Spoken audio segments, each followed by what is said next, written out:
This is the Spokane Soccer Show, and I am honored to be your host, Benji Wade. On today's show, the Goats outlasted the Chivas in front of 4,300 soaking wet Spokanites.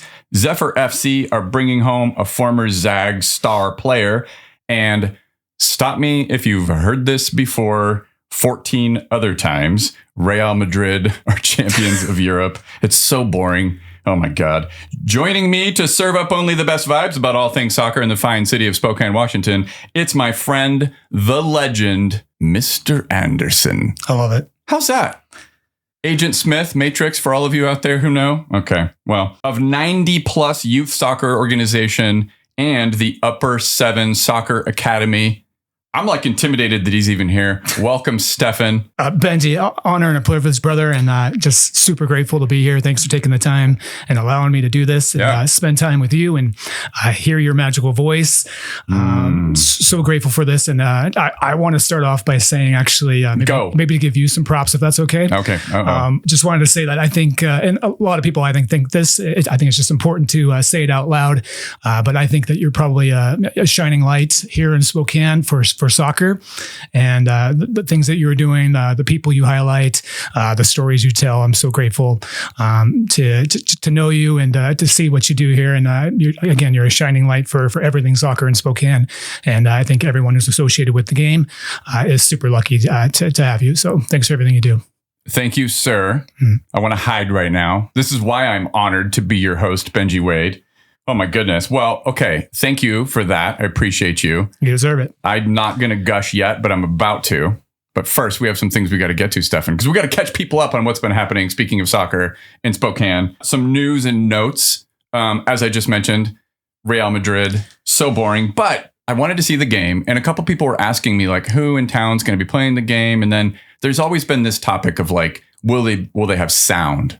Because people want to hear the game. It was like the only place I could think of that I thought might do that. So I reached out to friends at No Lie and I said, are you going to play the game? And they were like, cool, we'll get Paramount Plus going. We'll get CBS. We'll get whatever it takes. Very cool. Because they also just last second said, anybody who shows up buys a pint during the game, you get a scarf. And they gave away a few of their little custom No Lie FC jerseys, which was really, really fun. So shout out to everybody who showed up.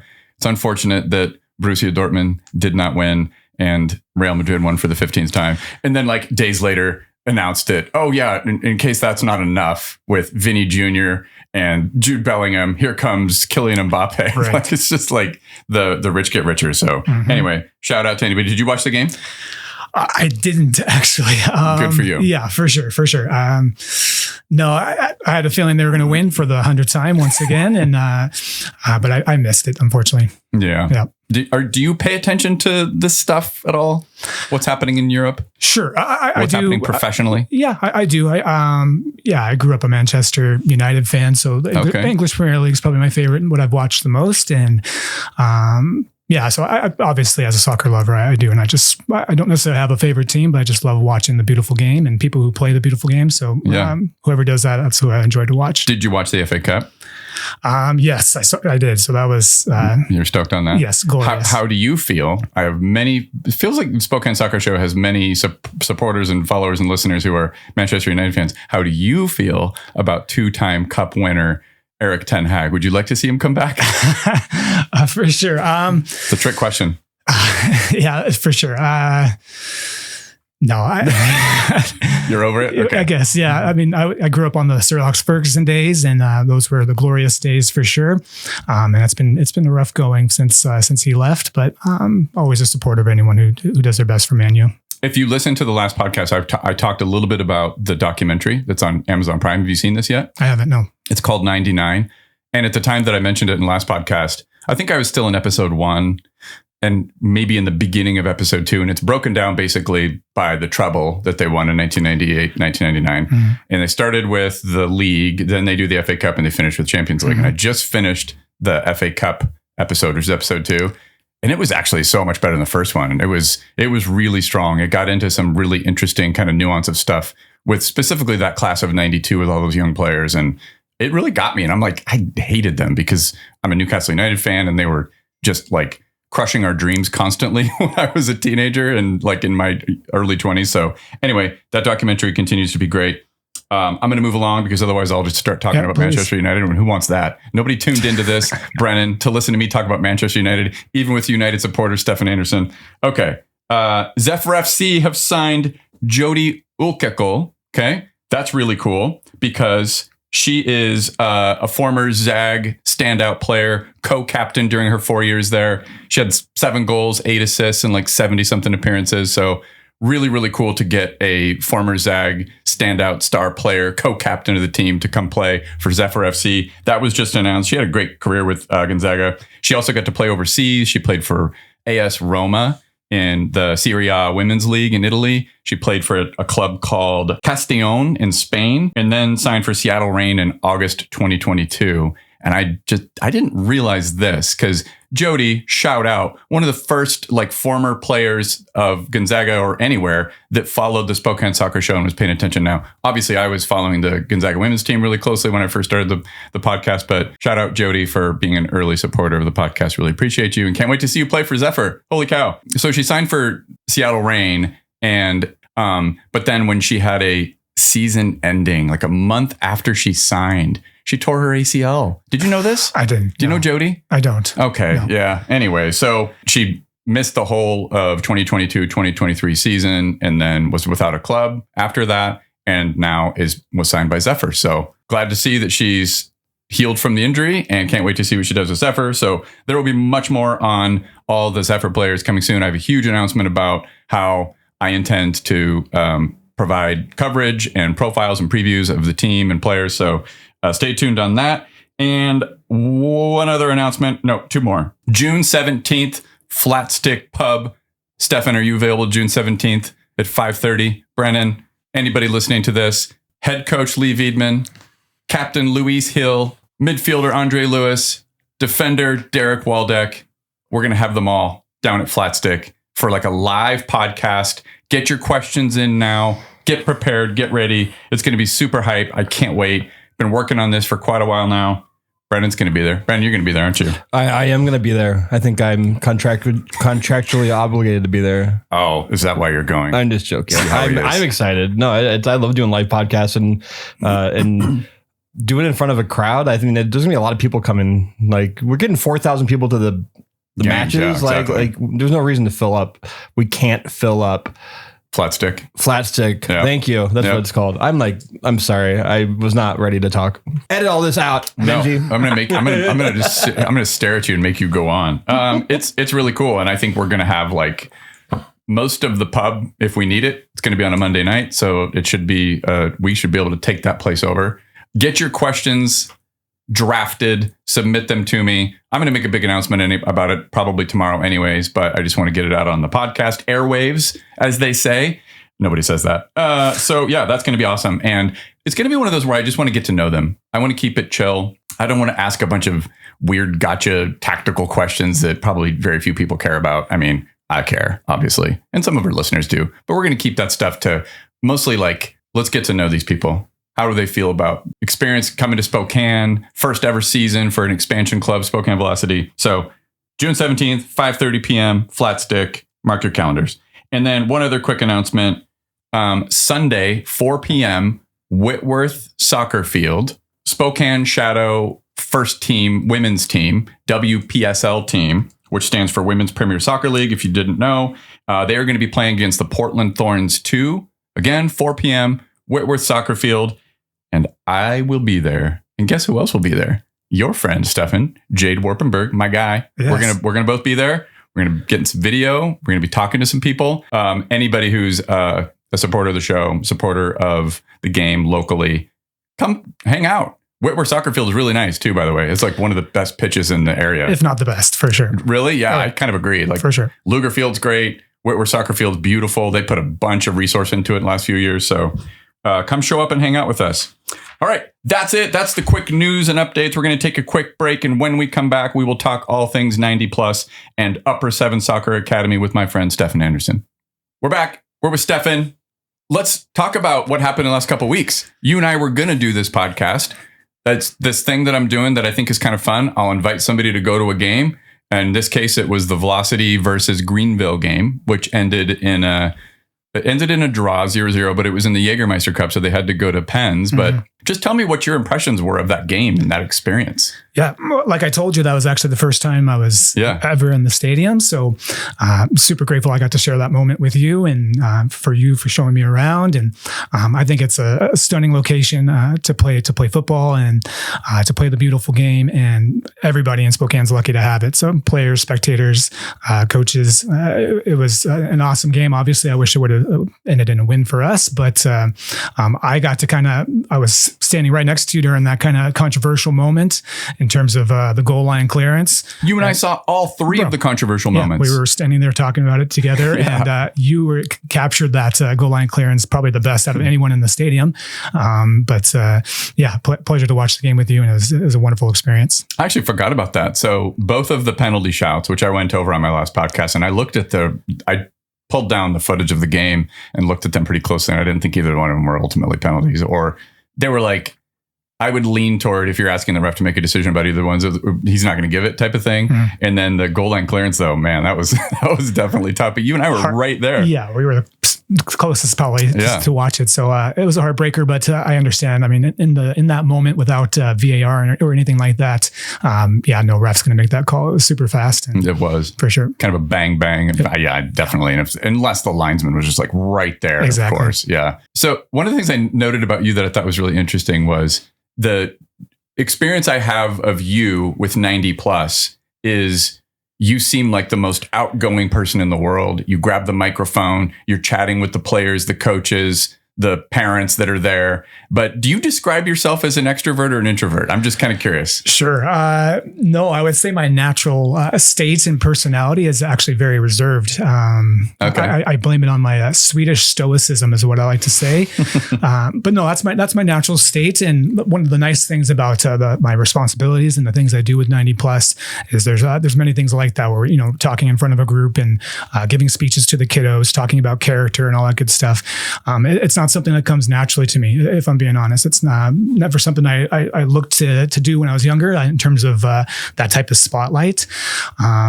But 90 plus kind of believed in me to do that, and just like, hey, go out there and do it. And I just told myself, hey, I'm going to do the best I can. And it's not something again that comes naturally to me. But I do enjoy talking about and doing these speeches because I would say naturally I'm never going to win any awards in terms of being the life of the party, so to speak.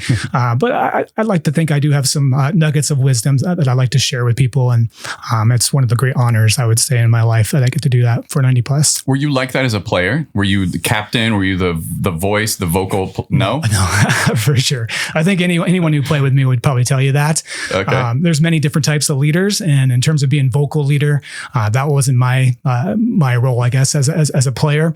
It was just more you kind of lead by example. So the funny thing about that experience for me was it was like going around with a celebrity.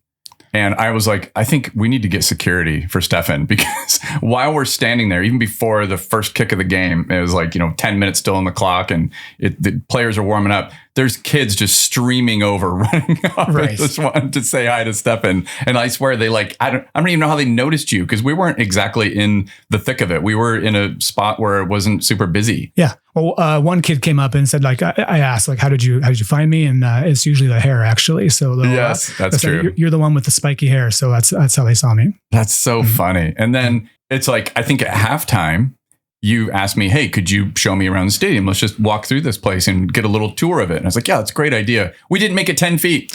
No. Yeah. Maybe 5 feet, actually. Dude, it was ridiculous. Yeah. We're on the southwest parapet where I love to go. They have private parties there sometimes now. And I'm kind of bummed about that, but also I kind of get it, because it's like, it is the place to watch the game. And we literally didn't make it like 5 feet down the little breezeway before you just got mobbed. Right. And I was like, all right, never mind. I was like, Stefan, I'll see you up at my season ticket seats. Yeah. Well, you don't know this too, but I also got like a couple texts and photos. So just people in the stadium. I see you. They took pictures of us and like, hey, I know that guy. So, no, that's so cool. I think, again, one of the great pleasures and privileges of my life is I get to play kind of a role in many people's lives, however small or large that may be. And that's probably one of the coolest things in terms of just kind of going out into these public places, especially soccer specific, and seeing all these kids that have made an impact in my life. And hopefully I've done the same for them. Interesting. Yeah. You know, it's funny that you self-describe as being a bit reserved and the Swedish stoicism, which, by the way, quick shout out. I did my best to pander to the country of Sweden. I see you on the sidewalk before we walk up into Spokane, and I'm like, he's rocking the Swedish colors. And I tried so hard to I'm like, do I have anything with like Swedish colors? And I thought, I've got one shirt that I know would work. So I love that you did that on purpose. I did that for you, man. I love it. But yeah, so the self-describing as an introvert, I would say the same. And I know that anybody listening to this podcast can be like, that's impossible. Because they think I do this, therefore, or my impression of you at 90 plus practices, you running up to that microphone and shouting over a PA, all kinds of inspirational nuggets of wisdom, stuff that gets people stoked, gets the just moments where these kids, and I thought about this a lot when I was coming down here to talk to you. It's like, you never know of the many times that you've interacted and interfaced with these kids in that kind of capacity. What 2 or 3 phrases, a sentence, just a concept or an idea is going to resonate with them for probably the rest of their lives. There are moments with Giovanni Pagano, Fairbanks, Alaska legend, Uruguayan, Italian coach, who I still have the things that he said to me when I was a little kid that are stuck in my brain. So you self-describing as an introvert, do you think there's this part of you that's like, well, in this role, I am fearless because you're kind of putting on a quote unquote mask? There's this woman who wrote a book. Her name's Susan Cain. It's called Quiet. And I'm going to make sure I get the title of the book right because it's kind of a funny title. Quiet: The Power of Introverts in a World That Can't Stop Talking. And she has this thing where she describes it as a quote unquote failed extrovert, where if a person like you or I are in circumstances where we're not comfortable and we're required to be extroverted, we'll fail. But if we can put on that mask, me, Spokane Soccer Show, you, 90 plus or Upper 7 Soccer Academy, it's like I could run through a brick wall when I've got this mask on, this persona. It's a part of us, but it's still something that makes us feel like we can do those moments of facing public, a crowd or talking to the public. For sure. Yep. Is that fair? Does that vibe with how you experience life? Absolutely. Yes. So again, I'm not, I'm more of a listener, I would say, than a natural speaker. It doesn't mean I don't have that within me, but it is something where my natural state is just kind of quietness and listening first. I like to kind of gather in my environment and just information that way. And then when I have something important I like to share, then I'm more than happy to speak about it. Oh, man, I'm envious. I wish I had that general inclination. I tend to lead with like this insecure knower of things mode of like, oh, yeah, I know what's up over there. I can describe what's happening in that situation right there instead of I wish I would take more of those moments. So maybe that's how I experienced going to the game with you, of you asking me questions. You're like, it's your first time to the stadium, first time seeing this team. Don't probably know very much about USL or League One or any of that stuff. So I actually super respect how you approach that. All right, back at you. Now it's my time to gush. I honestly think you are one of the most soulful, authentic people I have encountered in Spokane. I'd say that at least 57% of the reason our kid, Ivy, has been in 90 plus, and my older daughter, Greta, when she played soccer for a couple of years and then unfortunately didn't want to play it anymore. Since 2016, I think we've been with 90 plus. Obviously, the impact I think that you make on people with your speeches and so forth I was describing, it fully resonates not just with the players, but me as a parent, the coaches. I think a lot of parents and coaches out there continue to feel invested in the pursuits that are part of the 90 plus soccer organization as a result of the way that I think you carry yourself and you communicate with people. So I want to shout that out about you as a way of introducing. Please tell our listeners, what the hell is 90 plus? Talk to me from the beginning. Who started it? What is it about? Why does it exist? I love it. So I I would never take credit for starting 90 Plus, obviously, because I didn't. So I came over in 2018, actually. So it's been about 6 years since I've been with 90 Plus. And I initially came over because, and many people probably listening to this podcast will know, but I came over because of Morgan Hartnoff. Okay. So he and we played soccer together growing up. It was very briefly. We played 1 year together.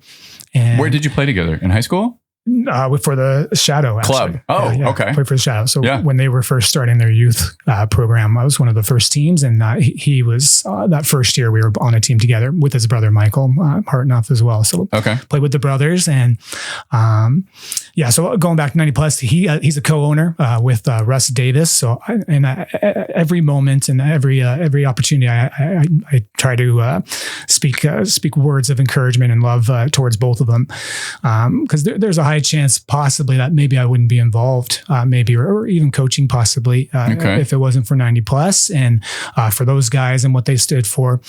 So everything that people love about 90 Plus, they initially had that vision, and I'm always going to give props and kudos to them for that. And next for believing in me, for coming in and letting me do everything they've let me do, and to make an impact for so many kids and families. It's something I'm always going to be grateful for and honored. And what were you doing before 90 Plus? Still soccer.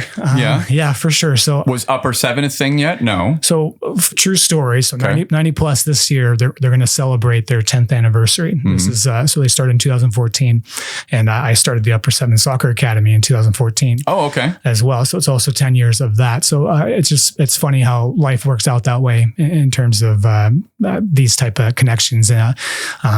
Because I never would have thought I would have ended up with 90 Plus, but and then Upper 7's very much married with it, and I'm just in a lot of ways my private training in Upper 7. Maybe we'll get into that, but maybe wouldn't be around if it wasn't for them as well, and for everything they've done to build that. Somehow, I don't know how. I have not yet met Morgan and Russ, which is wild, but I haven't. We'll remedy that someday. Yes, but for now, please do. So your personality being very caring, authentic, I'm describing you as soulful. I think that word applies to you a lot, my man. Just happens to align really well with some of the kind of missional ideas behind 90 Plus, one of which is inclusion, and not a tryouts, not like pay to play, like the typical environment of American soccer. Can you speak on that a little bit? Yeah, it's one of the powerful things I would say of 90 Plus is obviously inclusion, and not just with soccer, but with just any type of person and player and family. The big thing with 90 Plus, I would argue, is building community, I would say. And there's many things we try to do with our internal league and with many of our programs. Is soccer is the outlet to build community, and it's the outlet to build a community of love, I would say, of encouragement, of again building up other people. And when we're talking about this, how important inclusion is, a couple of the specifics we're talking about there is ability and experience with the sport, as well as like financial capability. So what I have found always really, really intriguing is there's a combination of some of probably the wealthiest families in the South Hill, but then there's some of the poorest families in the area as well. Correct. Their kids are on the same team playing together. And if your kid has never played soccer before, and it doesn't matter what age they are, there's a place for them in 90 Plus. Absolutely. And that's one of the beautiful things of not just 90 Plus, but of the game in general, of soccer in general, is it's a game where no matter where you come from, you have a place in it. And it's so awesome to watch. I'm connecting dots in real time now.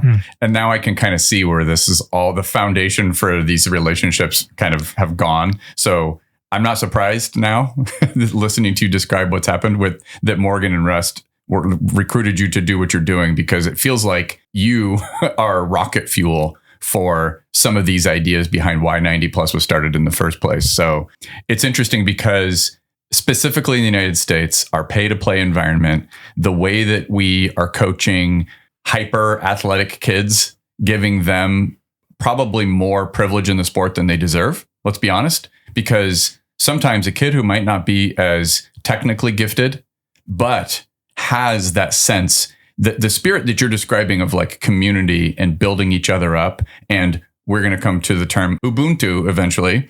It influences outcomes of games and the way that teams play together. If they're playing for one another, those 11 players on the field, they're more likely to succeed in the sport too. So I think there's this through line behind not just the pay to play, but also over recruiting kids or athletes based on just like technical ability and athleticism instead of like, what do they do when they have the ball? What decisions do they make? Are they playing for one another? How do they respond to adversity during the middle of a game? Things like that. So do you want to speak on any of that? Yeah. One of the most powerful things, we can do in this life is to help other people kind of flourish and succeed. And one of the things I gravitated towards with 90 plus was the no tryouts kind of policy. And I'm coming from a perspective maybe where I was maybe on the opposite end. I was on that. We're going to come to that. Yeah, I was. I don't like talking about, but maybe by the higher level end, I would say, and I kind of lived within it, and so I know what that's like, and I see that many kids kind of get left behind, I would say, and because it is ultra competitive, ultra everything, where it's all geared towards that top end of players and expensive. Yes, yeah. for sure. So, and for 90 plus, the biggest goal was like, well, how do we grow this thing? And you grow it by building the base, and that means everyone. So we want every kid to experience 90 plus, to experience soccer and the beautiful game, and there should be no barriers to that. And it's one of my honors to help every kid and every family that's interested in the game and in the community and play a part in that. So grateful. Okay, I brought up the term Ubuntu, which is a Zulu term, South African language term. Tell me what that means and why it matters a lot to you. I've heard you use the term. It's also not to be confused with the Linux distribution. The first time I ever heard Ubuntu, it was for Linux. It's not Linux when you're talking about it. How do you use that term and what does it mean to you? Yeah, that was one of the things that I learned through Morgan and through Russ and Morgan kind of. So it's a 90 plus thing. And it means I am because we are. Yeah, for sure. I am because we are. And again, it just kind of goes back to that community and that community aspect of the game. And, we have a tendency in this life to kind of, be tribal and, kind of just think about ourselves and always kind of like, hey, it's us versus them.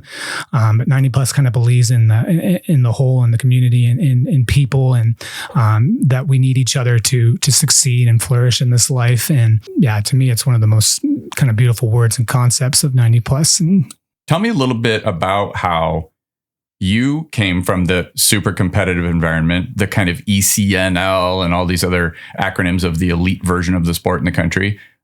Do you feel like you have found a home and this is where you want to be when it comes to how you approach the sport? Or do you have any interest in at some point poking your toes into those waters of the super competitive version of the sport in the country? Great question. So like I told you, and like you mentioned earlier, I have the, kind of upper 7 soccer academy. And that's probably the outlet where I kind of work more with those type of players where it's kind of higher level. They, they love the game and they want to excel at the highest levels. And I do love working on the technical aspect of the game. And so that's one of my great passions. And, I am proud of that. And then I'm also proud of, kind of having that opposite end with 90 plus that level.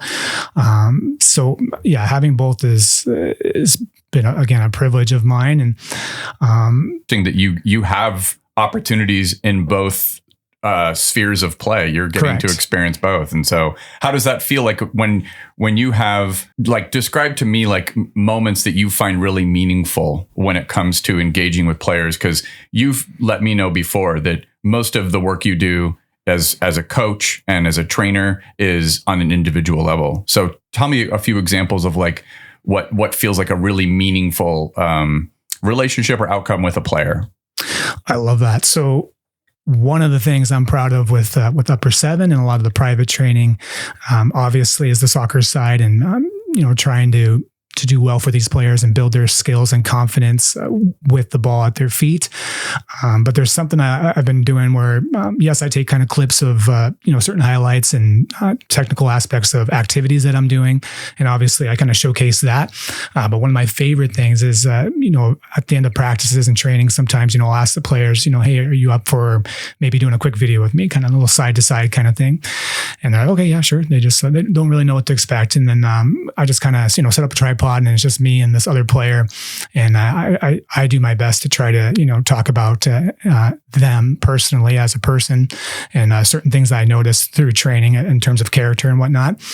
So doing these kind of one-on-one talks and kind of springing it on them a little bit. I kind of like seeing their reaction, because sometimes we go through this life and we don't get a lot of positive feedback sometimes from other people around us. And and I want these kids to hear it just from me. And I love seeing their reaction initially just to anything that I say about their character and how much I appreciate them as a person and as a player. So I do.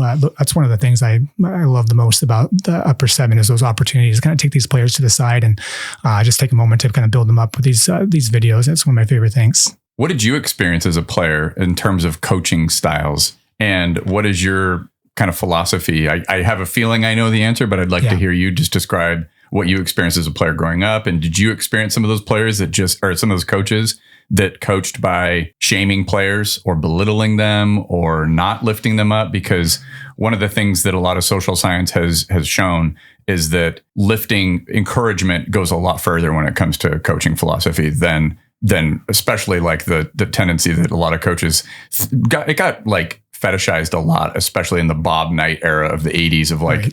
Yeah, you can just totally kick the shit out of a player, and if they improve, it means you did something right. And it's like, not necessarily. So speak to a little bit about your experience growing up and what kind of coaching you saw and how you wanted to approach the topic. Yeah. Well, I'm wearing these colors there actually for a reason. So I have the yellow and blue on, and I did want to take an opportunity, and I think this is a good time to kind of talk about my father, actually. Please do. He's been mentioned by our friend Jesse Rattan. He coached you guys growing up, right? Yes, for sure. So I have the same name as him. He's also Stefan Andersson. I'm a junior, actually. And I wouldn't have played the game. I guarantee you I wouldn't if he never did initially. And those type of things always kind of blow my mind a little bit. It's just those type of thing where, like, he grew up in Europe, obviously in Sweden. So I have the yellow and blue to kind of honor that and honor him. And obviously in Europe, soccer, football is huge. So if he never grew up there and came over here to the States, and obviously I probably never would have played soccer. So he was my very first coach. And I can look back and kind of honestly say, like, everything in my life with regards to soccer is kind of stems initially from him, and my experience with him as a youth, as a kid, first starting out playing soccer with my dad as my coach. Those are memories I'll always cherish, and in a lot of ways, sometimes you wish you can relive them. And what was he like? He was your dad, but obviously. What was he like as a coach? Yeah. Some would say, initially, I'm the coach's son. So some would say, like, he can be tough sometimes, but was he harder on you than he was with your teammates? Yeah, but nothing Bob Knight for sure. There were no chairs on the soccer field to throw across the field. But no, he has a heart of gold. So I think I come from a very fortunate standpoint with him being my very first experience with that.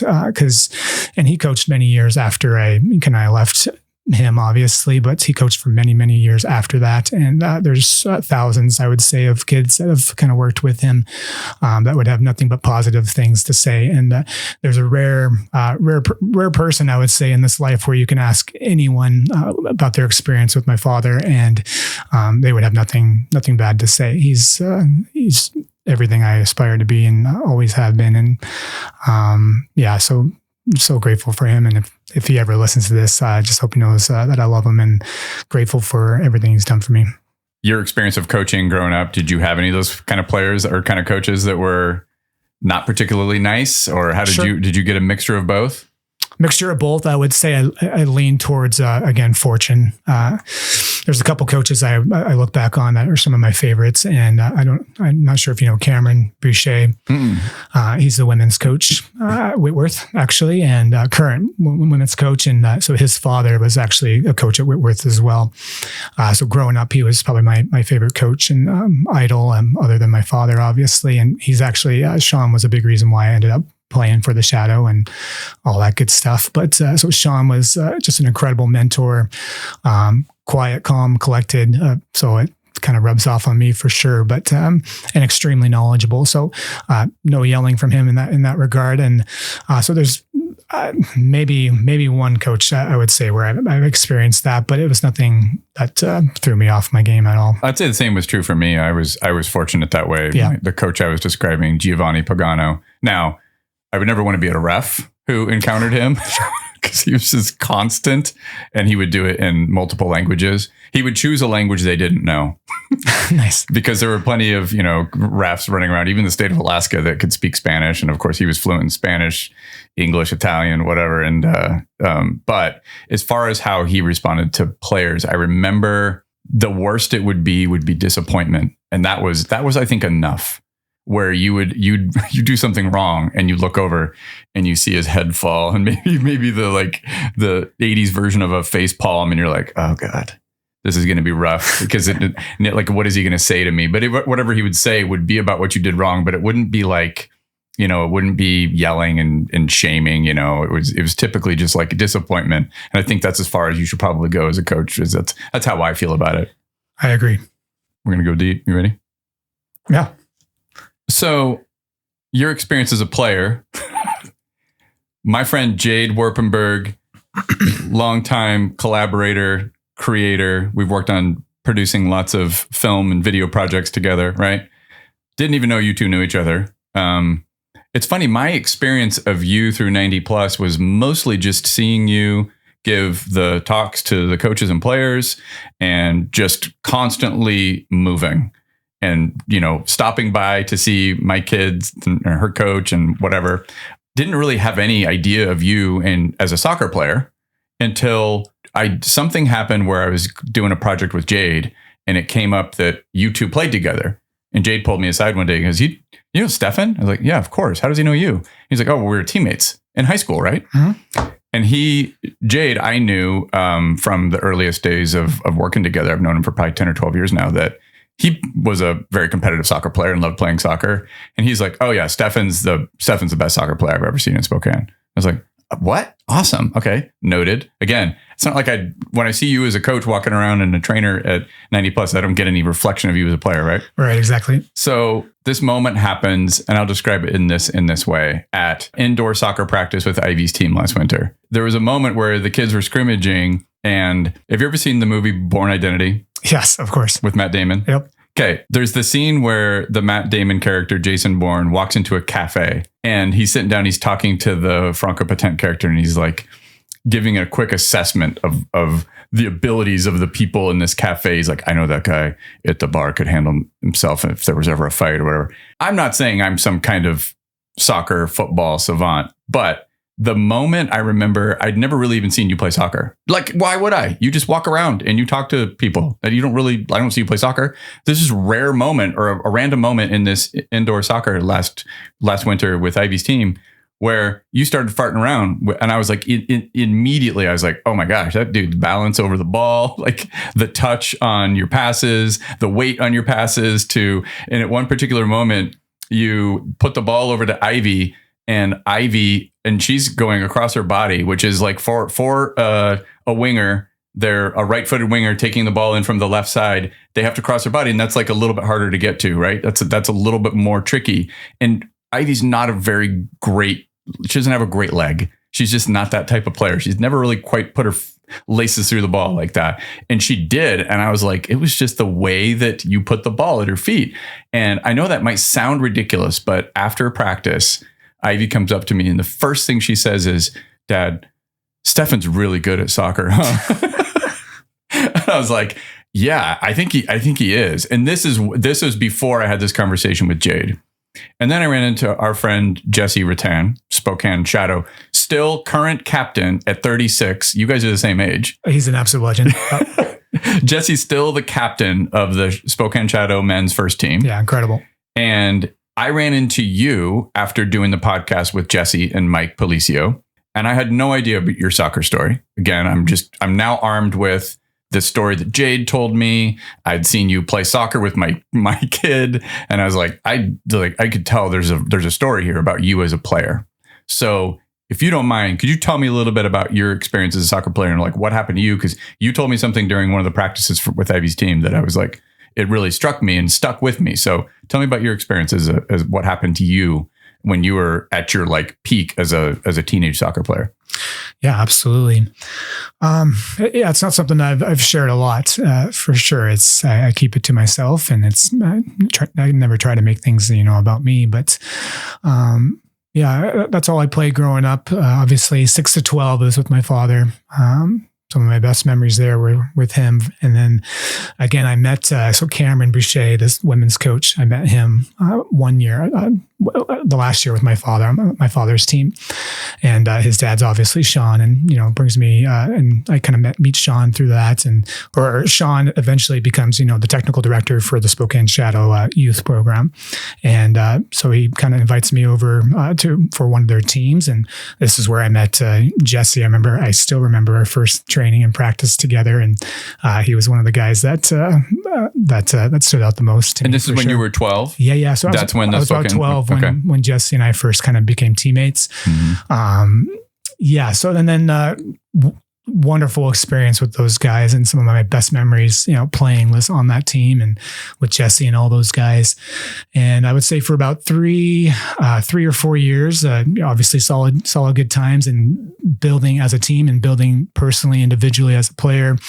And things were going very well, I would say, for all of us. And we had a game in on the west side in the Tacoma area against probably the best team in our age for probably in the entire state of Washington, for sure. So this is one team that we were never able to beat, and they were easily the best team that Washington had. And it was a glorious game, I would say, at the beginning, and tied 0-0, and we were competitive, and I would almost say on the front foot, and playing extremely well. And this was looking to be possibly, our day where we can finally kind of break these guys for sure. And then just one of these freak accidents, like any sport, things happen, and soccer at the high level is such a fast paced game, and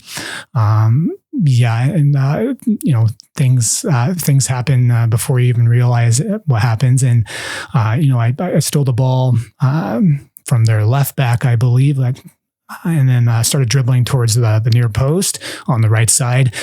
And next thing I know, I think I did a quick cut to my left, and I put all my weight on my right leg. And as I did that, defender came in pretty aggressively, I would say. And you would call it a 2-footer, where they kind of leave the ground with both of their feet. And all my weight was planted on my right leg, and hit right on the side there, and snapped both the bones. And it was a compound fracture, so it kind of broke through the skin, the tibia did. And one of the great fortunes for me is I never actually saw my leg in that state, because once it happened, I just kind of remember maybe walking a few steps. I thought nothing was wrong. I was like, okay, whatever. I just kind of keep walking, and that didn't work out for me. And I just kind of immediately fell backwards because I knew something was wrong. And then I was just kind of laying on my back, and then the pains kind of sets in, and eventually, people start walking over, and you're kind of getting certain reactions. So, something's wrong for sure. And, Jesse Rattan was the first one to come over and kind of check it out and kind of look at the leg, and it was indeed broken pretty good. Yeah. So I don't have I'm thankful that I don't have that memory of what my leg looked like, for sure. I'm sure it wasn't a pretty sight. But obviously that ended the game there, and they had to quickly, call the ambulance, emergency services, and get out there as fast as they could. And we were kind of out in the boonies a little bit. So it took a while. So yeah, I just remember a parent that I always traveled with, they're holding my hand. That's what I remember the most. And just coach, obviously, he's a different coach. He's just a coach for the summer, but Johnny Palladino, he's coaching at the Shadow as well at the moment. But he was a coach. He's still there. Yeah, Okay. So he's there. He was my coach that game. And I just remember, how devastated he was because we had a great relationship. And I think I handled it pretty decently on the field in terms of the pain and just trying to stay calm, never passed out or anything like that. But yeah, once the ambulance got there, they had to get me in there and kind of rush to the hospital. And then, once the morphine kicked in and the pain kind of went away, things kind of set in like, oh, this is not good, for sure. So I remember, breaking down, I would say, and crying kind of in the ambulance because I kind of realized that this was going to be a while where how old were you? I was almost about to turn 17, so I was 16 when it happened, and I was just it was my junior year, so it was like September of my junior year, just started junior year. So obviously from that, the biggest thing, the surgery went well, obviously on the west side, and I remember my parents coming in and driving over and supporting me in that way, and my teammates. And so obviously the surgery went well, and I thought, okay, great, everything's good, and come back home on the east side here in Spokane, and I had to do obviously a checkup. So you had surgery while you were there. It was like this needed to be dealt with quickly. It had to be dealt with plus, for sure. Plus, good to be on the west side for that, I guess. Yes, they did a tremendous job. So fortunate, and I recognize, like 100 years ago, I wouldn't have a leg probably. Mm-hmm. And speaking of that, like once I come over here on the east side, I had to do a checkup with the doctor, and it was an open wound, obviously. And anytime you have that, there's potential of infection for sure. And I did get an infection. So that was probably the most serious part. You can break a bone and fix it, obviously, but the infection was what kind of threatened potentially losing the leg, for sure. So many surgeries to deal with that and make sure I would keep my leg. And so thankful, obviously, you saw that I walked in with two. So I still have it, obviously, and I'm blessed for that. But obviously, that's I would say that was probably the catalyst for many things, I would say, in my life. Like I told you, I probably would never have played soccer if my father didn't. I idolized him, and then I possibly would have never coached if I never broke the leg, I would say, because playing was my love, and that's what I love to do the most. And how long was the recovery before you could go out there again? I would say it was a good year or so, because the surgeries were actually spread out pretty decently, because infection was tough to fight, and eventually we kind of thankfully took care of that, and then from there kind of started the recovery. But it was a year, and then it's amazing how fast you lose things with those type of injuries. I remember, and one of the memories is eventually when she get cast off and everything, and wound vac for my open wound there, and with dealing with that once I saw the leg for the first time and kind of the scar there. I do remember that moment, and just kind of recognizing it's probably never going to be the same again afterwards. Mm-hmm. You mentioned you came back to play high school senior year. I did. Yeah. But so again, like I was out a year, and my leg kind of, whittled away to a stick. I would say I'm already a stick figure human, but this was even worse. So, and it's never been the same since in terms of, building that muscle mass back. And so once those type of things happen, you kind of lose your equilibrium, I would say, and your balance of your body. And it was never kind of the same with regards to that. And then obviously after a year of kind of dealing with trying to get my right leg back, I favored my left leg very much so. And unfortunately, senior year, I did try to come back and play my senior year, but no joke, the first day of tryouts, I kind of blew out my left knee. ACL? It was meniscus. So it was actually meniscus. Okay. Yes. So I did that, and that So I was out junior year already with the broken leg, and then I was out senior year as well because I did the meniscus and those two type of things. And that was my left knee, so it's kind of both legs now, kind of dealing with those type of injuries. And those two things I would say kind of were the catalyst for probably not playing at that high level once again. But how did your relationship to the sport, like what was it like in those, subsequent immediate years? Did you go away from the sport for a while? Did you go to college? Like what was that like after high school and after going through those couple of injuries, and how did it change how you felt about the sport at the time? Sure. Yeah, I'd be lying if I told you it didn't have an effect. Obviously it did. And, I was okay with it, and I was positive initially. It's like, okay, well, hey, this is a setback. It's a challenge. I can come back. I can, kind of reach that same level once again. And initially I was there, but eventually I did reach a point. I was probably 18, 19 there, where just maybe there was a day where it's just kind of mentally, I maybe clicked off a little bit, maybe, and I don't want to say give up. That's not a good thing to say, but or inspire for people in similar situations. Sure. But in that moment, because again, I'm just a kid and didn't know how to deal with it, I think, mentally, and it was tough for me. And again, I'm a natural reserved person, so I kind of keep things to myself. And it was probably not the best choice to do that in those times, but I did. And so I would say I kind of ghosted away from the game a little bit. It's just, for me, it was kind of that initial love and kind of knowing I wasn't going to be able to play my best or the top level that I possibly knew that I could. It was tough for me to kind of deal with. So it was just better to not play, I guess. So I didn't. It just kind of brought bad memories for me. So yeah, there's a few years there where it had nothing to do with the game, and really, nothing at all. And just trying to, that period of my life, just kind of figure out what I wanted to do and, where things go from here. And which kind of eventually, after a few more years, kind of led to starting, the Upper 7 Soccer Academy. And more than a few. So I'm going to try to find the timeline here, Stefan, because what I find remarkable, first of all, thank you for sharing your story. I know that can't be easy to relive how that felt as a competitive soccer player I'm describing you, having seen you in your mid 30s in my kids' indoor soccer practice as looking like an exceptionally, I would have never known. I had no clue. So, and it's not just because of how you look as a player in my kids' soccer practice, but it's also how you present and carry yourself. So much positivity, so soulful, so encouraging, so uplifting.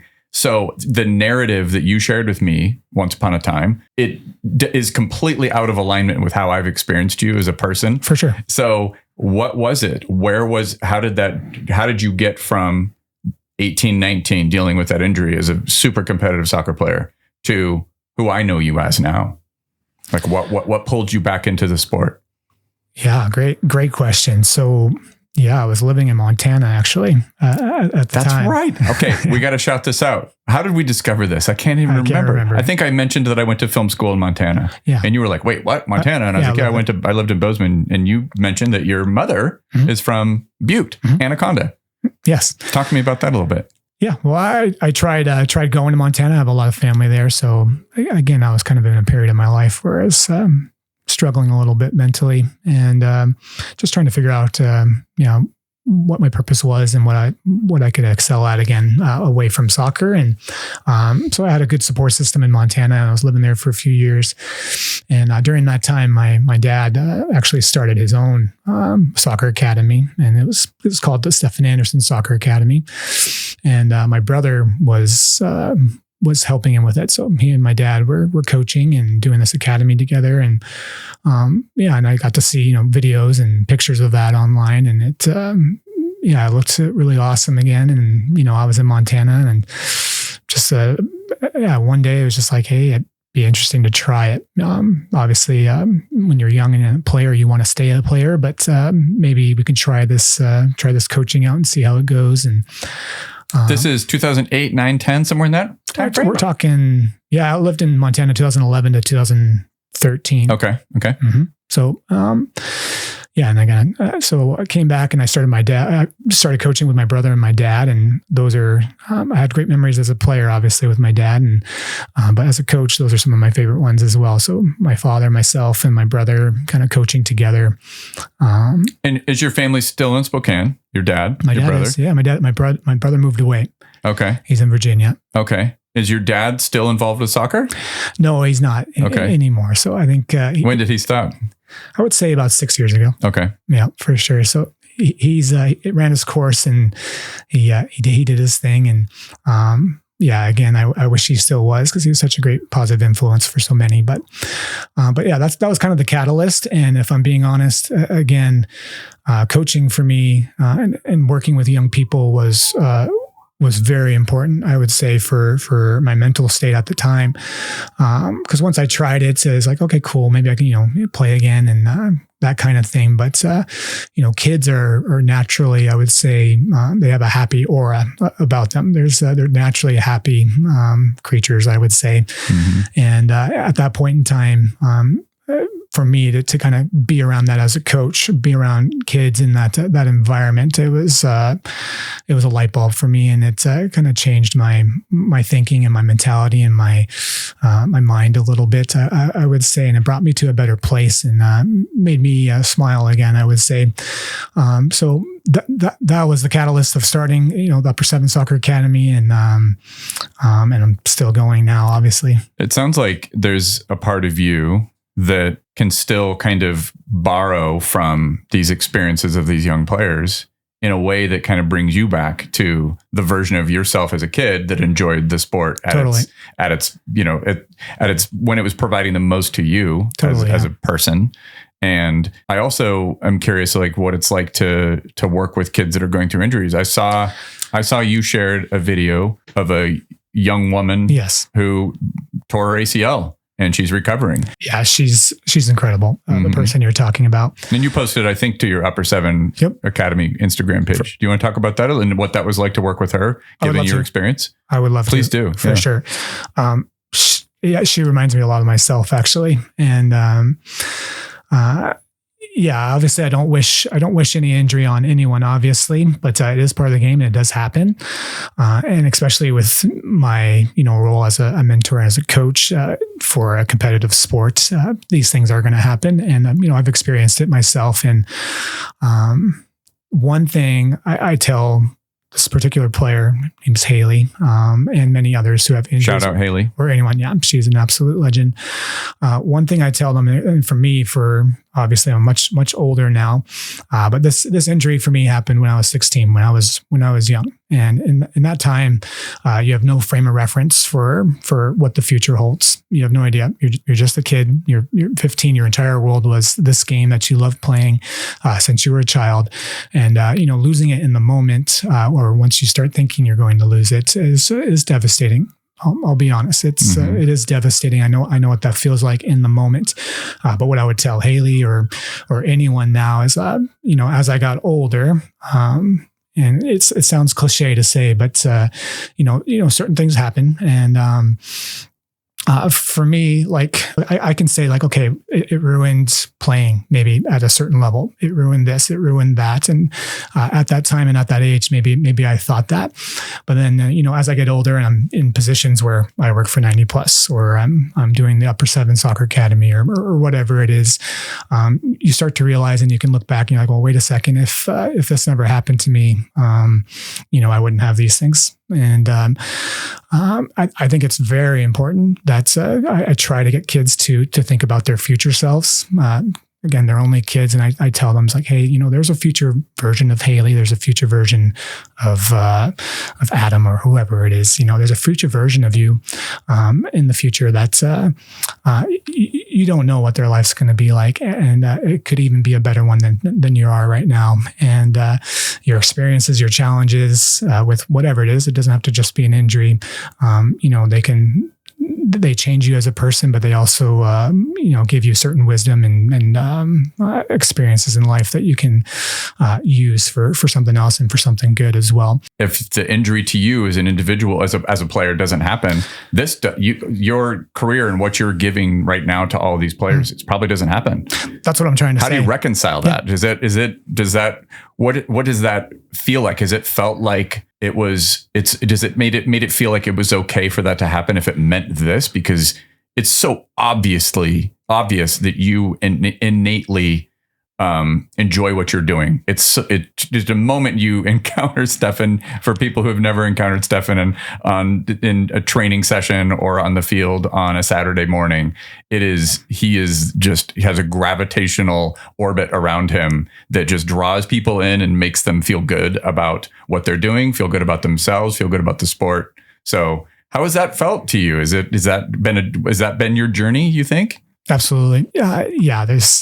Your life could have gone a certain way. Obviously, it's maybe there was another timeline where Stefan, the player, did something, but I'm in this timeline now. I'm Stefan now.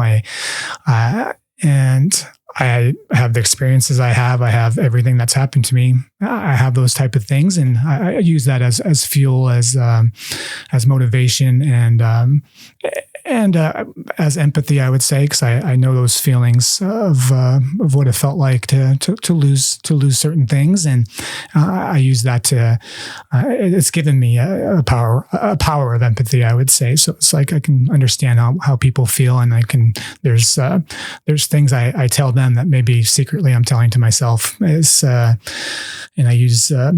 I use that as guidance to try to build and to make someone smile and to make them just enjoy the moment there. And well, I'm overwhelmed with gratitude for what you give to this community and its many soccer players that have the pleasure to work with you. So, in the experience of working with you, I mentioned to you at one point, something feels like it was meant to be about your journey. And again, I'll just say that I massively appreciate what you provide to Spokane's soccer community, because you have, my man, I looked this up, 73 reviews on Google. It's like, and these are dating back years for Upper 7 Soccer Academy. Every one of them 5-star, every one of them super obvious that they've worked directly with Stefan. So if you have a player and you want your player to experience not just what it's like to improve as a soccer player, but also be a better human being, work with my guy, Stefan Andersson. You are a wonderful person, wonderful coach, and we're really, really lucky to have you in the Spokane soccer community. Thank you, Benji. Let's take another quick break. And when we come back, we'll talk a little bit about the Chivas international friendly with Velocity FC. We're back. Let's talk a little bit about what happened with this international friendly. It was Spokane Velocity FC hosting Chivas. Do you know anything about Chivas? Not a whole Do you lot. follow Liga MX at all? I don't. It's if you know, it's like one of those things where legendary club, they came to Spokane in front of about 4,300 people by count. I don't know that there were exactly that many people there because it was super rainy, but I loved it. It was actually really fun to be at that stadium with a rainy game, because there's plenty of places you can kind of duck and hide from the rain if you're so inclined. I'm actually super fortunate, and I did this on purpose. Our season tickets, you sat where our season tickets are. There's that overhang of the building, right, with the gantry and all that kind of stuff where the boxes are, and it protects us from the rain. Like the first few seats toward the back, you actually don't get rained on, and I definitely took advantage of that. During half, I walked down and got soaked to get a beer. But yeah, it was really, really fun. It finished 2-1. One of the things that was really funny about this game, so I show up and I run into my guy, Chad, who works security for the stadium. And he's like, there's like a teenage kid on the team today. I was like, what are you talking about? Do you know what I'm talking about? Number 30. Oh, no. That's a different player. Okay, sorry. How did you know about number 30? Did you see all my stuff? Yeah. Okay, no. This is number 90. But I'm curious if you know this player. So Chad says, there's a teenage kid who's signed to the roster today. But I was like, wait, what? And he goes, yeah, Rocky. And I was like, I don't know anything about these players, by the way. I'm constantly learning about local soccer from the Spokane Soccer Show.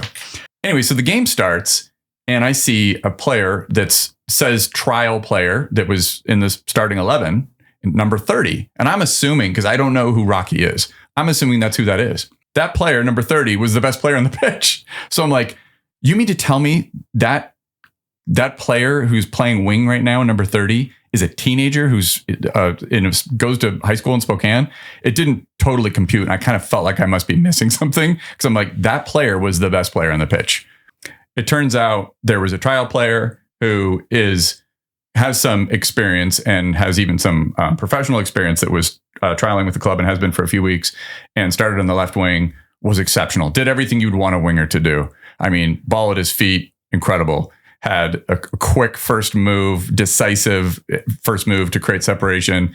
If he dove inside, he was always making really smart decisions. The one moment where I was like, oh, that was the first bad pass, he immediately goes and recovers the ball.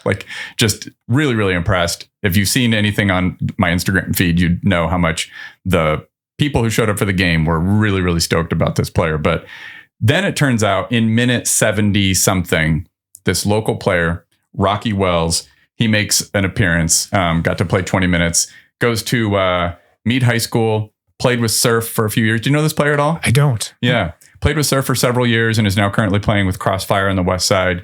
And the team signed him but had him join the roster for this game against Chivas. And it was really, really cool. He actually had a couple opportunities too. I didn't see one of them, but somebody said he had the ball at the top of the box. And I think he just caught in a moment of indecision and neither passed the ball nor shot the ball type of a moment. But yeah, I thought that was super, super cool. About this winger, will he get signed to the team? A lot of people were like, sign him. It was crazy how much this number 30 player stuck out in this game. I'd say that honestly, given the importance of wing play to this team and how we're built, we probably not have too much depth at winger. So I actually do hope they sign this player on evidence of what we saw in this game versus Chivas. Morgan Hackworth is back from injury. Congratulations, Morgan. Great to see you out there. Do you have any questions for me, Stefan, before we get out of here? Is there anything you want to get off your chest, talk about, updates for you? What's next for you? What are you doing in your life? Talk to me. Sure. Summer's starting here soon. So always a busy time of the year. Kids out of school and trying to keep them entertained with kicking and soccer and all that good stuff. So with 90 plus, one of my favorite things is our summer camps that we do. Had a tremendous turnout last year for these camps, and I'm excited to do those again and create a good environment and experience for any kid who does it. So the camp's mainly geared towards 6 to 13-year-olds, and first one starts the 24th here, so in 2 weeks or so. And once we start with that, we got a nice summer full of programming through 90 plus, and then obviously I still do a lot of private training as well on the side. And if people want to get a hold of you, it's upper 7, the number 7, not spelled out. Upper 7 Academy, all one word. Yep. On Instagram, but that's also your website, upper7academy.com. Soccer Academy. Yes. Wow, I'm glad you clarified. No upper worries. 7, the number 7, Soccer Academy, all one word, Instagram and .com for the website. 90 plus is 90 plus. Now the plus is spelled out for 90 plus. 90 plus project, 90 plus project on Instagram, and that's their website as well. That's it for the show. Thank you to my wonderful guest, Stefan Andersson. Don't forget, mark your calendars, June 17th, 5:30 p.m., Flat Stick Pub, Coach Wiedemann, Luis Hill, Andre Lewis, Derek Waldeck. Get your questions ready. Send them to me. And don't forget to come out to the Spokane Shadows WPSL team playing Portland Thorns II, 4 p.m., Whitworth Soccer Field, Sunday. And of course, rate, review. Thank you for listening.